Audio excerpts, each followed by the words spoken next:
ఈ తరపు సేవకులు నాతో సహా మనమందరూ నేర్చుకోవాల్సింది, ఈ ఆధునిక పోకడిలో క్రైస్తవ్యం ఆత్మీయత కంటే హంగుల వైపు, ఆర్భాటాల వైపు వెళ్తుంది.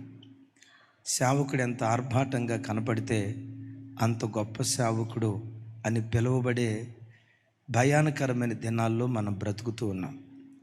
దైవజనులు సిద్దిపేట ప్రాంతానికి సేవకు వచ్చినప్పుడు ఆ కానుకలు పట్టిన తర్వాత కానుకలు తీసుకునేటప్పుడు ఒక ప్రార్థన చేసుకున్నారట.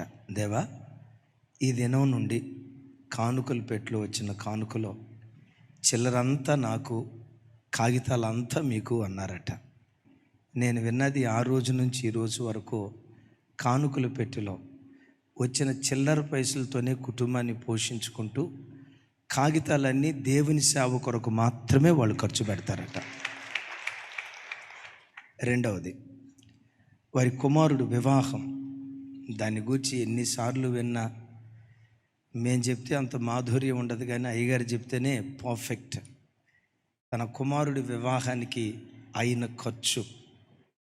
ఈరోజు చాలామంది దైవ సేవకులు ఎవరినో మనం విమర్శించటం కాదు, ఒకవేళ మనం ఇట్లా అన్నాం అనుకోండి, ఓర్వలేక మీరు విమర్శిస్తున్నారు అంటారు.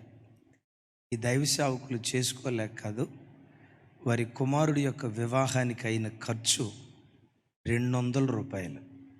ఈరోజు మన సేవకులు కొంతమంది వాళ్ళ బర్త్డేలే లక్షల కోట్లు ఖర్చు పెట్టి చేసుకుంటారు.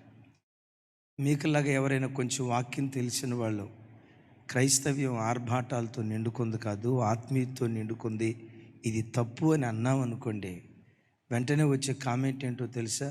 మీరు ఓర్వలేక, మీ బుద్ధి ఓర్వలేని బుద్ధి కనుక అందుకని ఇలా విమర్శిస్తున్నారు అంటారు.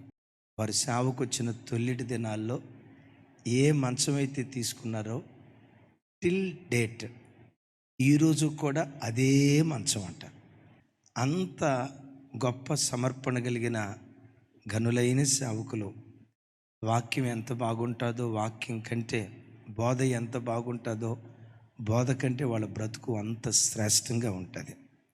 ఇంకొక అద్భుతమైన విషయం నేను విన్నది, అయ్యగారి సేవకు వచ్చినప్పుడు అయ్యగారికి బట్టలు ఏ టైలర్ కుట్టేవాళ్ళో టైలర్ కూడా మార్చలేదట. మంచం మార్చలా, టైలర్ మార్చలా, అదే తెల్ల చొక్కాయి ప్యాంటు, ఇకంతే. సాధారణమైన జీవితం.